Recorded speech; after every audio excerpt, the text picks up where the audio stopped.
ఏదో టెస్ట్ చేయించుకోవడానికి. ఈ రోజే ఇప్పుడే టెస్ట్ జరుగుతుంది.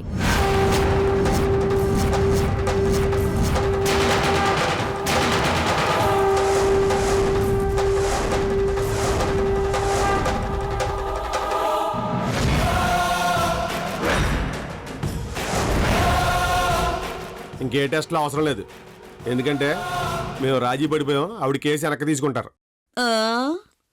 మీరు రాజీ పడితే మేమెందుకు, కోర్టులు ఎందుకు?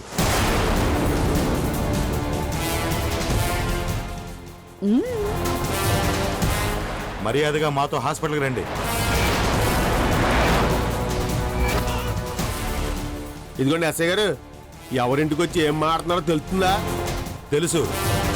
కాసేపట్లో అరెస్ట్ అయ్యి జైలుకి వెళ్ళబోతున్నా 2 క్రిమినల్స్ ఉన్న ఇంట్లో ఉన్నాను.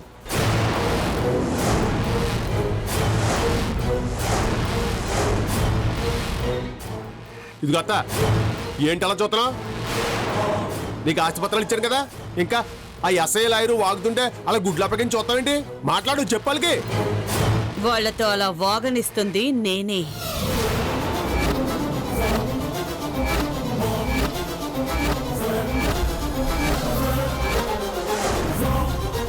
అర్థం కాలేదా?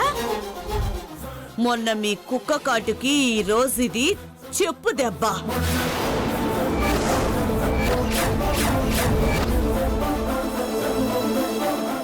మొన్న నువ్వు చేసిన మోసానికి నేను తిరిగి చేస్తున్న మోసం. కోర్టుకెళ్లకుండానే నీ ఆస్తిని చేజిక్కించుకున్నాను. రేపు కోర్టు మెట్లెక్కించి నిన్ను జైలు గోడల మధ్యకు పంపించబోతున్నాను.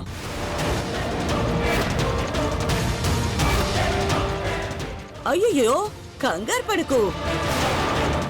నువ్వొక్కడవే కాదులే, నీకు తోడుగా అదిగో నీ ముద్దుల పెళ్ళాం కూడా వస్తుంది.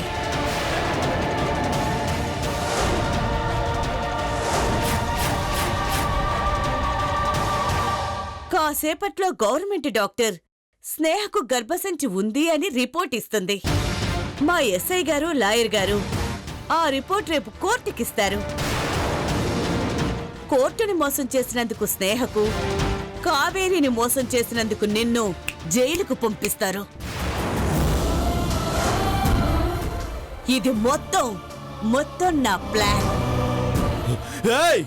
నిన్ను చంపేస్తాను మిస్టర్.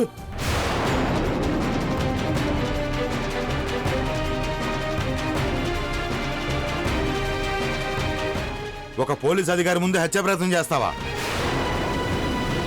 ఒక అన్యాయానికి కొమ్ము కాస్తున్నా నువ్వు పోలీస్ ఏంటి?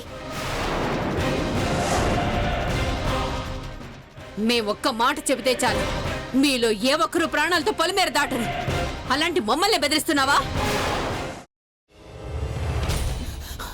నువ్వు ఇంకేమన్నా చెప్పాలా? ఇంకేమన్నా అబద్ధం చెప్పాలనుకుంటే చెప్పేయి. నేను చూడాలనుకుంటున్నాను నన్ను మోసం చేయడానికి నువ్వు ఎంత నీచానికి దిగజారగలవు అని. ఎందుకు ఆలియా, ఎందుకు నువ్వు ఇలా చేసావు? నీకు తెలుసు కదా, నానమ్మ తర్వాత నీ ఒక్కదానిని కదా నేను పూర్తిగా నమ్మేది. ఏమన్నావు నువ్వు?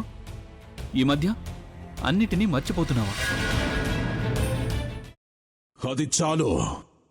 వాటిలో ఉన్న శక్తి విషయాన్ని గ్రహించి మనకు వివరిస్తాయి.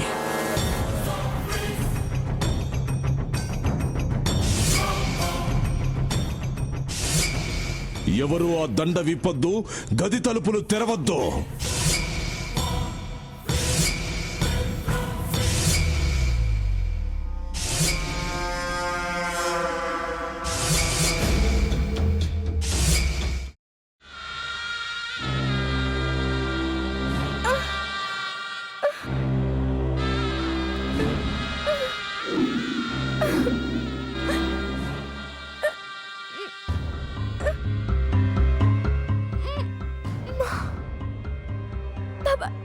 వద్దు బాబాయ్, నేను చేయొద్దు బాబాయ్, ప్లీజ్ బాబాయ్.